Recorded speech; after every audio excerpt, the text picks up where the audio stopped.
তেজগাঁওস্থ এই 37 এবং 38 নম্বর প্লট যার উপরে আমরা দাঁড়িয়ে আছি এবং যেখানে আমরা অবৈধ স্থাপনা উচ্ছেদের জন্য আজকে অভিযান পরিচালনা করছি।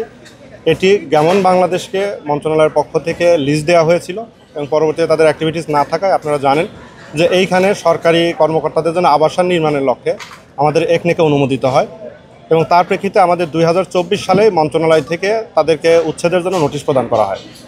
পরবর্তীতে এখানে যারা অবৈধ দখলদার ছিল, বিশেষ করে পান্নু নামে জনৈক এক ব্যক্তি, তারা মন্ত্রণালয়ের সেই উচ্ছেদের নোটিশকে চ্যালেঞ্জ করে তারা আদালতে রিট পিটিশন দায়ের করে এবং সেই রিট পিটিশনে তারা 6 মাসের জন্য স্টে অর্ডার নিয়ে আসে, যার জন্য আমরা বিজ্ঞ আদালতের প্রতি সম্মান প্রদর্শনপূর্বক আমরা সেখানে প্রতিদ্বন্দ্বিতা করি এবং আমরা ফাইনালি সেই স্টে অর্ডারটা ভ্যাকেট করতে সক্ষম হই।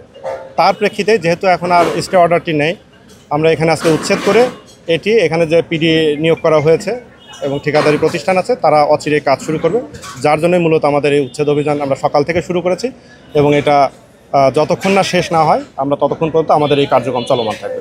এবং আপনারা উচ্ছেদ অভিযান চলাকালীন কোনো বাধা না, এখানে সবচেয়ে পজিটিভ দিক হলো যে ওনারা যেহেতু মামলাতে হেরে গেছে, ওনারা এখানে কোনো বাধা প্রদান করে নাই, বরং ওনারা আমাদের কাছে কিছুটা সময় চেয়েছিল যে আমাদের যে মালামালগুলো আছে সেটি আমরা বের করে নিয়ে যাই। আমরা প্রায় তাদের 3-4 ঘন্টা সময় অলরেডি দিয়েছি এবং আপনারা দেখতে পাচ্ছেন তারা নিজ দায়িত্বে মালামালগুলো সরিয়ে নিয়ে যাচ্ছে।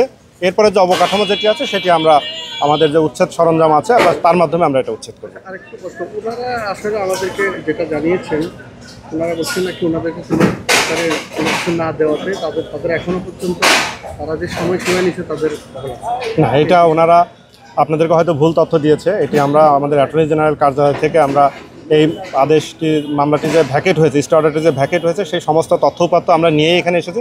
আর আপনারা জানেন যে সরকারি প্রতিষ্ঠান কখনোই কোনো ব্যক্তির উপরে জুলুম করে না, অন্যায় করে না।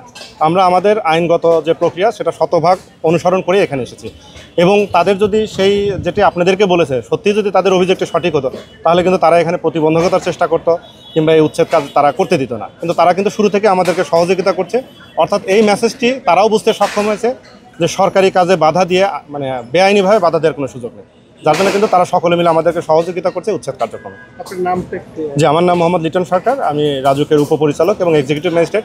এবং আরেকটি বিষয় বলে রাখি, এটি যেহেতু মন্ত্রণালয় থেকে দেওয়া হয়েছিল, মন্ত্রণালয়ের পত্রের প্রেক্ষিতে রাজুক থেকে আমাকে এখানে ম্যাজিস্ট্রেট হিসেবে নিয়োগ প্রদান করা হয়েছে এবং আমাদের এই উচ্ছেদ কার্যক্রমে আমাদের গণপূর্তের এক্সেন মহোদয়, আমাদের অথরাইজড অফিসার এবং এই প্রকল্পের যে পিডি সকলেই উপস্থিত আছে।